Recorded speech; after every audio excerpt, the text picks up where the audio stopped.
Hello, folks. This is Joe from MIGeekScene.com. I'm at the Grand Rapids Alternative Small Press Expo, or GRASS for short. I am standing right next to Bob Camp, who played a part in many shows: Thundercats, Silver Hawks, Street Sharks, Tiger Sharks. Tiger Sharks. Tiger Sharks, Street Frogs, Mini Monsters.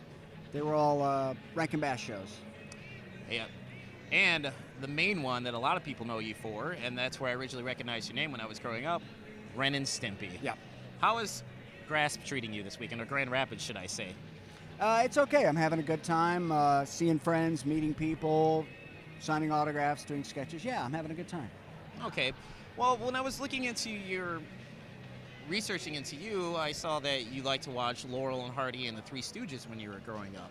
I did. You know, they used to show a lot of old silent black and white comedies on our local TV channel, and I watched them all. Buster Keaton, Laurel and Hardy. I love that stuff. Charlie Chaplin. Old TV serials.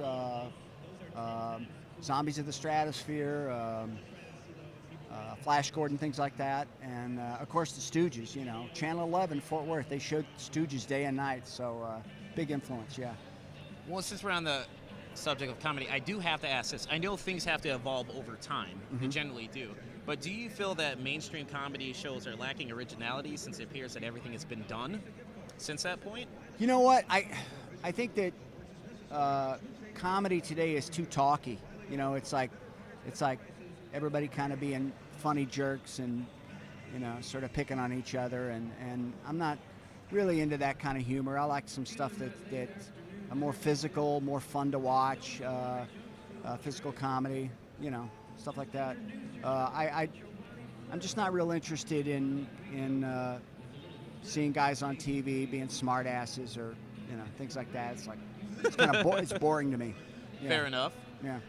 One of the other influences when you were growing up, especially on your artwork, was the folks from Termite Terrace, which would be Tex Avery, Chuck Jones, Bob Clampett. Clampett.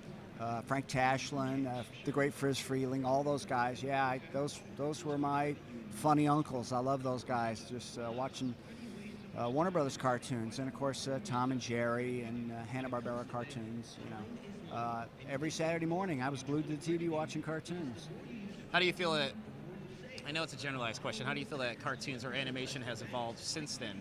Do you think we've regressed a little bit? Because back then it was like open territory, new territory that people could explore. Now it seems like, once again, almost everything has been done. Yeah, I think that TV cartoons in general don't really interest me too much. And that may just be me. I'm a bit of a cartoon snob, you know, and I watch something once or twice, and I'm just not real interested in it. I do see a lot of nice stuff online. I see that the internet has been a new sort of testing ground for animation and animation creators and funny cartoons and stuff. And you see some really talented people out there, you know, and they don't have to satisfy some network and whatever their preconceived notion of what 6 to 11-year-olds should or shouldn't watch, you know, and there's no psychologist leaning over them saying, oh, you can't say that because it'll be a bad influence on kids or all that crap. I've never been into that. I've never believed in it. I figure if a kid is smart enough to get a joke, they're entitled to it. And if they don't get the joke, fine, you know. We never talked down to kids on Ren and Stimpy. You know, we always tried to do stuff that we thought was funny, that we liked, and we would push the envelope as far as the network would allow. And we tried to do cartoons that were fun and funny for little kids to watch, but also they could grow up and watch them again with new eyes and see the kind of humor that was sort of underneath it all, you know, the innuendo, that kind of stuff, you know. I actually appreciate comics and animation that way. That's how I felt when I revisited Calvin and Hobbes. I was like, wow, there's no way that this was strictly for kids. No, that stuff's brilliant. Yeah, I love that strip. It's terrific. Yeah. Yes, I own the actual entire collection. Yeah. All right, another question for you. Since you did a lot of work, you also worked on Real Ghostbusters with Bruce Timm. That's right. Bruce and I sat next to each other having a blast drawing Drawn ghosts. Were there any ghosts or monsters that stood out to you that were your favorite? You know, you got to remember that was in 1988. You know, fair enough, sir. I remember some of the drawings in my head, but I don't really remember what the characters were or any of that. You know, I mean, it's a long time ago, and that's a lot of drawings under the bridge. You know. Fair enough. Yeah. I figured I'd shoot in the dark, see if I maybe. But it was a great experience working on it and working with Michael Gross, the original producer of the movies. And, okay. So it was, you know, true to the series. The series was true to the movie and all that, and it was a lot of fun to work on. And Bruce was amazing. You know, I learned a lot watching him. I used to call him the human sewing machine because watching his hand draw, I was like he drew fast. He picked up everything.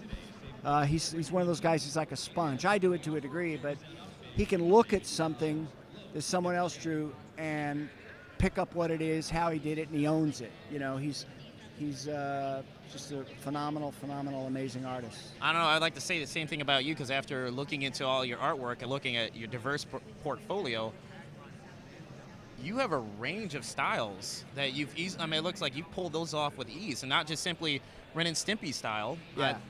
Or more of a cartoony style. Your serious artwork looks awesome as well. Oh yeah, thanks. I started out as a caricature artist and a portrait artist at fairs, rodeos, and amusement parks, and so I had to do realistic portraits, and I did that for a while, and so I developed, you know, a realistic style doing that. And through the years, as a survival tool, I'd pick up any kind of art I could, any kind of work. When I was living in New York City in the 80s, I did a lot of illustration work, of course, Marvel Comics stuff, and the Ren and Stimpy style is something I came to later. You know, the first animated thing I did was Thundercats, and so at that time, that was the style I was working in. That was an awesome show, so thank you for your part that you played in that, and Silver Hawks too. Yeah, Silver Hawks, and if you like those shows, check out Tiger Sharks. It's a great show. It wasn't a long run because Rankin Bass went under, but... yeah, but isn't that the show where the sharks that were... No, I was thinking of Street Sharks. Wasn't that a show as well? Yeah. Just check it out. Tiger Sharks is a great show. Yeah. Way to do your research, Joe. Yeah, good job. Yeah, thank you. Yay for me. Well, I would be foolish to interview you and not talk about Ren and Stimpy. Yeah. One of your favorite characters from Ren and Stimpy was Wilbur Cobb. Wilbur Cobb, yeah. Wilbur Cobb, voiced by the great comedian Jack Carter. Yeah. Wilbur Cobb is kind of a fun character. We came up with him. His name is based on Will McRobb, who was the story editor for Nickelodeon when we were doing Ren and Stimpy. He was the poor guy who had to give us the notes from the network and say, well, you can't say that, you can say that, and he had to be the voice of reason. And he was a great writer. He did Pete and Pete. I love that show. That was a great show, you know, and he's had a great career, and I have a lot of respect for him. But we sort of had fun with his name, Will McRobb, Wilbur Cobb. We made up Wilbur Cobb, and he was based on a character originally that we came up with early at Spumco, who was going to be the founder of Spumco back in the 30s. A whole kind of a mythology about a Disney-like character who started Spumco in the 30s. And then he became Wilbur Cobb, and we just had a lot of fun, and working with a great comedian like Jack Carter was a blessing. It was just fun.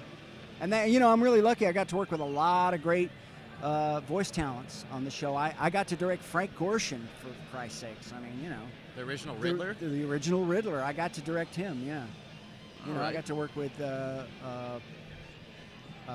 who else? Dom DeLuise. I got to direct Dom DeLuise. Oh, that's a name that does not get thrown around that often. Well, we got him because he did the best Marlon Brando of anybody. So he was amazing. I remember him from the Cannonball movies. Yeah, he's a funny guy. And Hot Stuff. He was in that movie Hot Stuff. Yep. But nonetheless, I'm pretty sure you've been asked this lots of times. Has anyone brought a log for you to sign since you helped create the jingle for that? I made that up. I wrote that. Yeah, that was me. Lots of times people bring actual logs for me to sign. Yeah, and it's just hilarious. Like, boom, they lay a big log on the table and I sign it, you know. But it's wonderful The thing about Log that's funny to me is that it was filler. It was a little short couple of minutes we had to fill with something, so we came up with Log, and I wrote it, storyboarded it, and wrote the song, and it was just filling a little short gap, and I can't believe that people even remember it, and it's turned into something, that people love. That stuck out to me. Yeah. Obviously, I mean, it was a nice jingle, so Yeah, of course that's going to thanks. stick out. Well, I'll admit to your fans and your viewers that I ripped off the Slinky song, so sue me. No, sue him. No, don't sue me. I mean, I have nothing. You're going to take away my camera, now I can't do interviews. Okay. Another fascinating thing that I learned about you, actually, through brief conversation and through a mutual friend, Dirk Manning. Dirk Manning, you the great Dirk like Manning. some manga. And we talked about yesterday, and now I want to talk to you on camera about Tekken Concrete. Yeah, black and white. It's a great film, great manga, and I just love it. I tell everybody about it. I heard about it, and I was in the dollar store one day, and I'm looking through the dollar movies, and there it was, and I go, wow, this looks great, and I watched it, and my mind was officially blown. Beautiful animation. Same people that did the Animatrix films. Okay. Yeah, and just terrific animation, great characterizations, beautiful backgrounds, just a wonderful, wonderful film, yeah. I read the manga to it originally, Yeah, but I have yeah. not watched the film, so Well, I'll admit that. Hit the dollar store and see if they have it. And I'm sure you can get it online. Not necessarily for $1, though. No, probably not for $1, yeah. Also, another manga series that you enjoyed, Lone Wolf and Cub. Lone Wolf and Cub. When I started working in comics, I was working for Larry Hama, the great Larry Hama, and he turned me on to Lone Wolf and Cub, and he also turned me on to Akira. Great Japanese comic work that, to me, surpasses almost everything else. What I like about Lone Wolf and Cub is it really captures what that culture was about, what it was like to be a Ronin,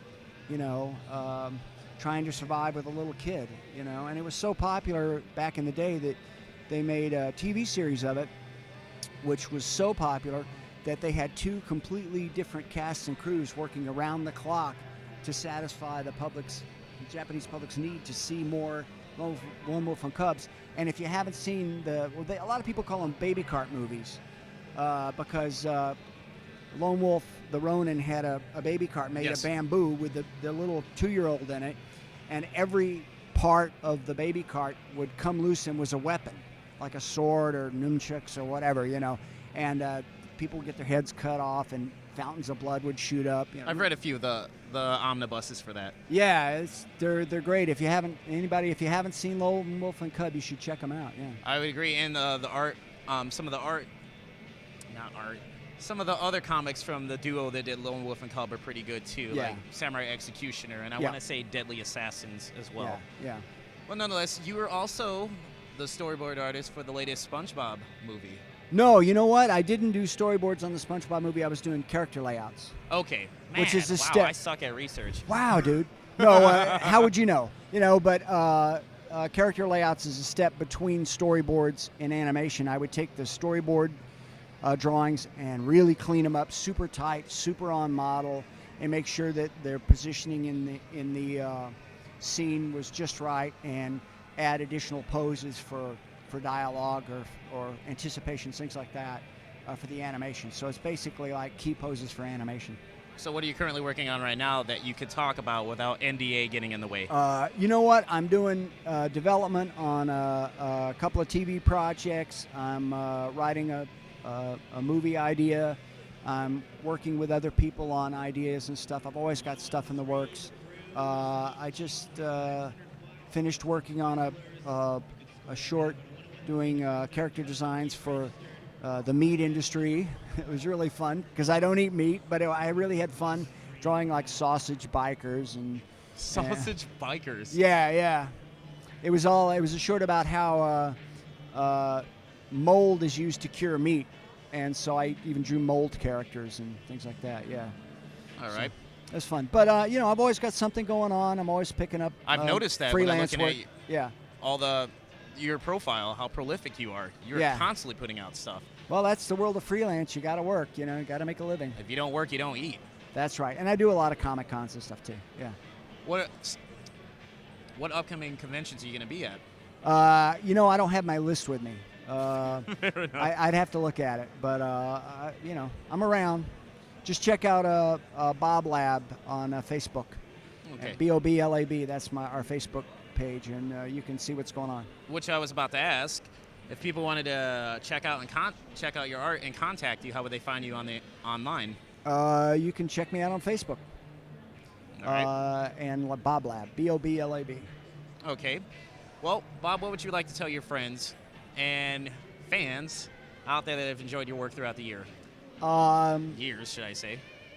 Be kind to artists. I think there should be a Be Kind to Artists month or year or something. I think that artists don't always get the appreciation they deserve or the pay they deserve for the work. And, you know, you look at all of popular culture, it's all based on the hard work of some cartoonist, you know, and you can't watch a big blockbuster Marvel movie without, I can't, without thinking about some, you know, Marvel artist or some cartoonist figured all this stuff out, made it up, wrote it, and now a lot of other people are getting rich on it. So love your artists. If you have a kid that draws, encourage them, help them, you know. And I agree with that. Don't tell them that, you know, get a real job, because it's in them and it's got to come out, you know. All right. Well, Bob, sincerely, thank you for granting this interview with me. Sure. Thanks a lot. No problem. All It was right. actually pretty fun for me. Yeah, okay, cool. Folks, this is Joe from MIGeekScene.com. Take it easy. Bye.